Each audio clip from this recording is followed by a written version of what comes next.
नमस्कार दोस्तों, आप सभी का स्वागत है हमारे इस YouTube चैनल सरस्वती जी के क्लासेस में।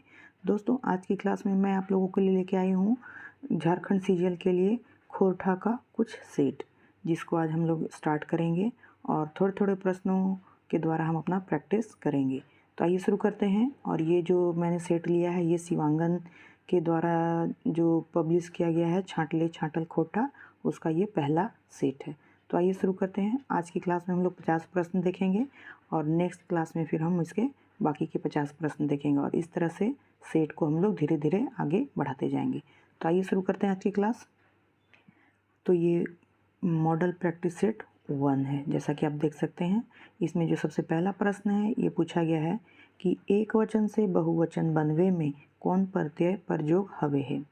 तो एक वचन से बहुवचन बनाने में खोरठा में कौन सा प्रत्यय प्रयोग किया जाता है। यहाँ ध्यान देना है कि एक वचन से बहुवचन की बात कर रहा है, तो इसका आंसर हो जाएगा वईन और अईन, यानी अईन और वईन का प्रयोग किया जाता है एक वचन से बहुवचन बनाने में। यही अगर लिंग की बात करता तो लिंग में क्या हो जाता, लिंग में हो जाता वाइन आइन, ये सभी लिंग का बात करता तो वाइन और आइन होता, लेकिन एक वचन से बहुवचन बनाने में वईन और अईन का प्रयोग किया जाता है। तो यहाँ राइट आंसर हो जाएगा सी नंबर, ऑप्शन सी जो है इसका राइट आंसर हो जाएगा।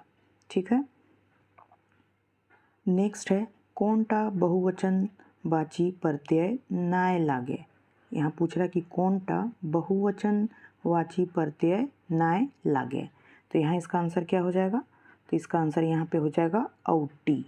वईन अईन रीन ये सभी बहुवचन वाची प्रत्यय हैं, लेकिन जो औटी है वो बहुवचन प्रत्यय नहीं है। तो यहाँ हो जाएगा औटी बहुवचन वाची प्रत्यय नय लागे। अब नेक्स्ट देखते हैं, खोठा ने विभक्तिक प्रयोग कौन कारक खातिर प्रयोग हवे है। खोठा में खोरठाए ने विभक्तिक प्रयोग कौन कारक खातिर प्रयोग हवे है। तो ये हो जाएगा अधिकरण। कौन सा ने किसका विभक्ति है, तो अधिकरण का। खोरठा में ने विभक्तिक प्रयोग होता है अधिकरण कारक में। ठीक है, यहाँ आप लोग मिस्टेक ना करें, कर्ता यहाँ नहीं होगा बल्कि खोरठा में अधिकरण के लिए ने विभक्तिक प्रयोग करल जाहे। नेक्स्ट हम देखते हैं, हरखा ने गहना गुड़िया रखल है। एकर में ने कौन कारक चिन्ह हके। हरखा ने गहना गुड़िया रखल है, एकर में ने कौन कारक चिन्ह हके। तो इसका राइट आंसर हो जाएगा कौन, तो अभी जैसा कि मैंने बताया कि ने किसका विभक्ति चिन्ह है, अधिकरण का, तो यहाँ भी ने का ही प्रयोग है। तो ये किसका हो जाएगा, इसका राइट आंसर हो जाएगा अधिकरण। ठीक है, नेक्स्ट है सुखलाल आम खाई रहल है हलई। सुखलाल जो है आम खाई रहल हलई, कौन कालिक पटतैर लागे। तो सुखलाल यहाँ क्या खाई रहल हलई, यानी कि वो खा रहा था। तो ये हो जाएगा अधपूर्वा, वो चल ही रहा था, क्रिया चल रही थी, तो इसका आंसर हो जाएगा अधपूर्वा यानी अपूर्ण भूतकाल। अधपूर्वा यानी अपूर्ण भूतकाल, इसका राइट आंसर ऑप्शन ए हो जाएगा। नेक्स्ट है कर्मु गेल हतई, ई वाक्य कौन काल है। तो कर्मु गेल हतई, यानी यहाँ पे भी शंका है, गया है या नहीं गया है, इसका कोई कंफर्मेशन नहीं है। तो यहाँ पे इसका राइट आंसर कौन सा हो जाएगा, तो हो जाएगा सकाहा भूतकाल। सकाहा भूतकाल इसका राइट आंसर हो जाएगा। नेक्स्ट देखते हैं, शब्दिक आगू लाग के मूल शब्दिक अर्थ बदल दिए वाला के की कहल जाए। खोरठा में शब्दिक आगू लाग के मूल शब्दिक अर्थ बदल दिए वाला के की कहल जाए। तो ये क्या कहा जाता है, तो इसे उपसर्ग, खोरठा में उपसर्ग कहा जाता है। जब शब्द के आगे जो लगेगा उसे उपसर्ग कहा जाएगा और जो पीछे लगेगा उसे प्रत्यय कहा जाएगा। तो इसका राइट आंसर ये हो जाएगा उपसर्ग। नेक्स्ट है एकर मध्य खोरठाक आपन उपसर्ग हके। एकर मध्य खोरठाक आपन उपसर्ग हके, कौन सा अपना उपसर्ग है इसमें, तो इसका राइट आंसर क्या हो जाएगा, अड़। यहाँ पे इसका राइट आंसर हो जाएगा अड़। क्वेश्चन कह रहा है कि एकर मध्य खोरठाक आपन उपसर्ग हके, कौन है इसमें इसका राइट आंसर, तो अड़। अड़ जो है ये खोरठाक मध्यक आपन उपसर्ग हके। नेक्स्ट है ई सर्वनाम के संबंध कारकीय रूप की हके। ई सर्वनाम जो है इसका संबंध कारकीय रूप क्या होगा, तो इसका आंसर हो जाएगा एकर और इकर। एकर और इकर यानी इसका राइट आंसर हो जाएगा ऑप्शन डी, बी और सी दोनों ही। ये जो ई है ई सर्वनाम उसका संबंध कारकीय रूप खोरठा में जो है एकर और इकर बनता है, एकर और इकर, इसलिए इसका राइट आंसर हो जाएगा क्या, तो बी और सी। नेक्स्ट है इकर और इकर में की फर्क है। इकर और इकर में की फर्क है, तो ई अव्यय, ई जो है इकर जो है वो अव्यय है हके, और इकर जो है एकर सर्वनाम है। एकर इकर इकर जो है वो एक अव्यय है, जबकि इकर जो है वो एक सर्वनाम है। तो इसका राइट आंसर हो जाएगा ऑप्शन ए, इकर जो है अव्यय हके और इकर एकर सर्वनाम हके। नेक्स्ट है ई कमवे बड़ी खटाली है। ई वाई के खटाली शब्द कैसन संज्ञा लागे, तो ई कमवे बड़ी खटाली है, ई वाई के खटाली जो है ई क्या है, तो ये भाववाचक संज्ञा लागे। यहाँ पूछ रहा है ई वाई के खटाली जो है वो कौन सा संज्ञा है, तो ये भाववाचक संज्ञा है। नेक्स्ट है तोर घरे केऊ या कोई आइल हऊ। केऊ और कोई कौन सर्वनाम हके, तो यहाँ पे तोर घरे केऊ और कोई है, तो यानी क्या है, इसमें निश्चितता का जो बोध है वो नहीं होता है, तो ये हो जाएगा अनिश्चयवाचक। केऊ और कोई कौन सर्वनाम हके, तो ये अनिश्चयवाचक हके। नेक्स्ट है तोर घरे आइज डैश आइल हऊ। खाली ठावे सही सर्वनाम की हतई, तो तोर घरे आइज के या कौन आइल है, तो इसका राइट आंसर हो जाएगा ऑप्शन डी, तोर घरे आइज के या कौन आइल हो, यहाँ ये भरा जाएगा, तो 13 का राइट आंसर हो जाएगा ऑप्शन डी। नेक्स्ट है चिकन देही गुलगुल गात। चिकन देही गुलगुल गात में कौन विशेषण शब्द हके, तो इसमें विशेषण कौन हो जाएगा, तो चिकन देही, तो देही जो है वो चिकन है तो चिकन भी हो जाएगा, और गात जो है वो गुलगुल है तो गुलगुल भी हो जाएगा, यानी इसका राइट आंसर कौन हो जाएगा, बी और सी। चिकन देही गुलगुल गात में चिकन और गुलगुल दोनों ही जो है वो विशेषण शब्द हो जाएंगे, तो इसका राइट आंसर हो जाएगा option D, B and C. Next है बेटा गिदर के स्त्रीलिंग की हके। बेटा गिदर के स्त्रीलिंग की हके, तो हो जाएगा बेटी गिदर, इसका राइट आंसर हो जाएगा ऑप्शन डी, बेटी गिदर। बेटा गिदर के स्त्रीलिंग हो जाएगा बेटी गिदर। नेक्स्ट है गिदर के स्त्रीलिंग रूप की हके, तो अभी हम लोगों ने देखा कि बेटा गिदर का स्त्रीलिंग बेटी गिदर, तो गिदर का गिदर ही होता है, तो गिदर के स्त्रीलिंग रूप की हके, तो ये हो जाएगा गिदर ही, इसका राइट आंसर हो जाएगा ऑप्शन सी, गिदर। नेक्स्ट है 17 नंबर, बोने के असल दुश्मन ककरा कहल गेलई। बोने के असल दुश्मन ककरा कहल गेलई, तो ये किसको कहा गया है, तो भ्रष्ट जंगल सिपाही और अफसर के। किसको कहा गया है, तो भ्रष्ट जंगल सिपाही और अफसर के। ये जो हम लोगों ने पढ़ा है कहानी बोनेकलोर, ये उससे लिया गया है, तो इसका राइट आंसर है भ्रष्ट जंगल सिपाही और अफसर के बोनेक असल दुश्मन कहल गेल है। नेक्स्ट है सांस्कृतिक झगड़ा, एकर ककर लिखल कहनी लागे। सांस्कृतिक झगड़ा कहनी ककर लिखल लागे, तो ये है चितरंजन महतो चित्रा का। सांस्कृतिक झगड़ा ककर लिखल कहनी लागे, तो इसका राइट आंसर हो जाएगा ऑप्शन सी, चितरंजन महतो चित्रा।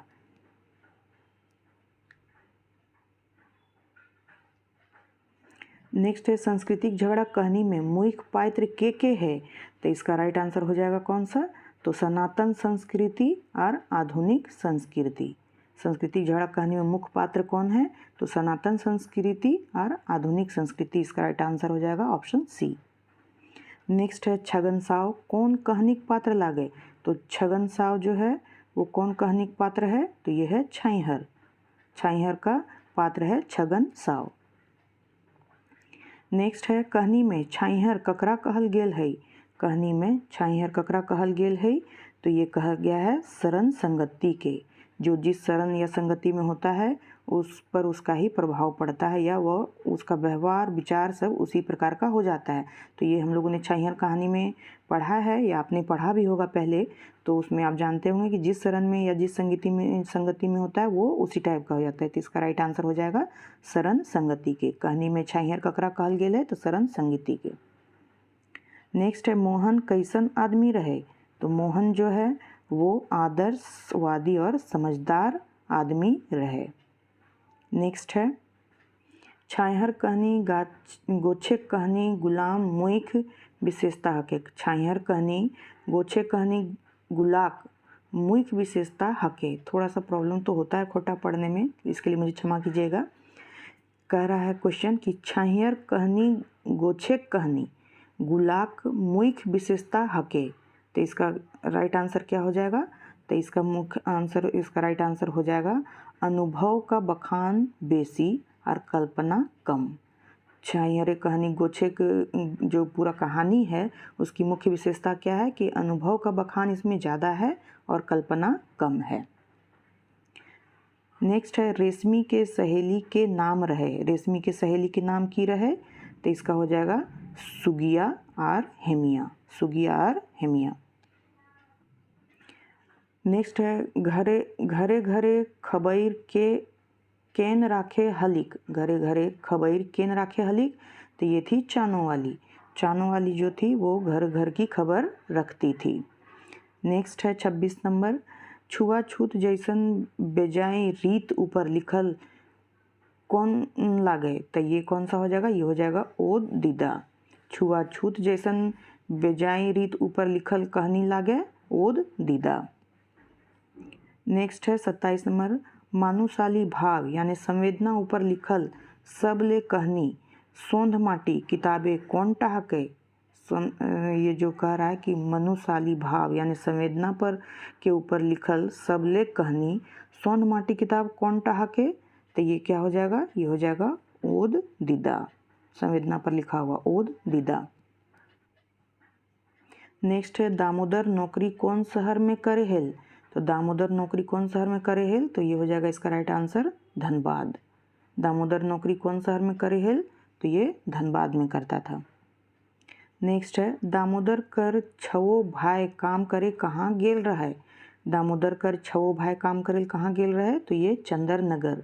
इसका राइट आंसर हो जाएगा चंदर नगर। दामोदर कर छवो भाई काम करे कहाँ गेल रहे। तो चंदर नगर। 29 का ऑप्शन ए आंसर हो जाएगा। नेक्स्ट है उबार कहनी मुख्य पात्र के हके। उबार कहनी के मुख्य पात्र के हके। तो ये हो जाएगा झबरू। कौन हो जाएगा? झबरू। उबार कहानी के मुख्य पात्र हके झबरू। नेक्स्ट है झबरू कैसन किसान रहे। तो झबरू जो है शरीफ गरीब मेहनती सब है। झबरू जो है वो शरीफ भी था, गरीब भी था और मेहनती भी था। तो इसका राइट आंसर हो जाएगा ऑप्शन डी सब है। नेक्स्ट है झबरू के माय बिहारी के की आशीष देल हलई।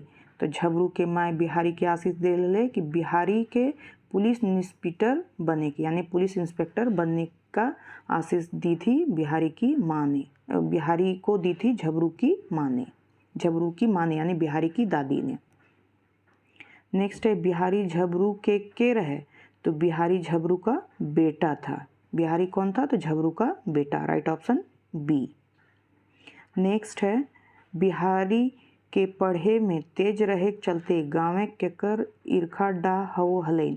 बिहारी के पढ़े में तेज रहे चलते गाँव केकर ईर्खा डा हवो हलैन। तो महेश बाबू और गणेश बाबू। राइट ऑप्शन ए महेश बाबू और गणेश बाबू। नेक्स्ट है खोरठा निबंध किताब कई बेर प्रकाशित भेल है। खोरठा निबंध किताब कई बार प्रकाशित भेल है। तो 2 बार। कितना बार? 2 बार। खोरठा निबंध किताब जो है वो 2 बार प्रकाशित हुआ है। नेक्स्ट डॉक्टर BN ओहदार के कौन उपाधि से सम्मानित करल गेल है। तो इनको सम्मानित किया गया था खोरठा रतन से। BN ओहदार सर को खोरठा रतन उपाधि से सम्मानित किया गया था। ऑप्शन सी इसका राइट आंसर हो जाएगा। सरकार एक लाठी ककर ऊपर चलल है। सरकार एक लाठी ककर ऊपर चलल है। तो इसका आंसर हो जाएगा हक मंगवैया जनता ऊपर। सरकार की लाठी किसके ऊपर चली है? तो हक मंगवैया जनता के ऊपर। नेक्स्ट है देश दुनिया चलावे खातिर कौन चीज़े की जरूरत या दरकार पड़े है। तो देश दुनिया चलावे खातिर किसका जरूरत पड़ता है, तो नियम और कानून का। यह है ऑप्शन सी इसका राइट आंसर। नेक्स्ट है दामोदर कोराए के कवि के नाम बतावा। तो दामोदर कोराए कवि का नाम क्या है, तो ये है शिवनाथ प्रामाणिक, यानी ऑप्शन ए इसका राइट आंसर हो जाएगा, शिवनाथ प्रामाणिक। दामोदर कोराए काव्य पहिल कहिया प्रकाशित भेल है। तो पहल दामोदर कोराए प्रकाशित हुआ था 1986 ईस्वी में पहली बार। नेक्स्ट क्वेश्चन है विश्वनाथ दसौंधीराज कर लिखल नाटक हके। तो विश्वनाथ दसौंधीराज का लिखल नाटक हके अजगर। Right answer option D.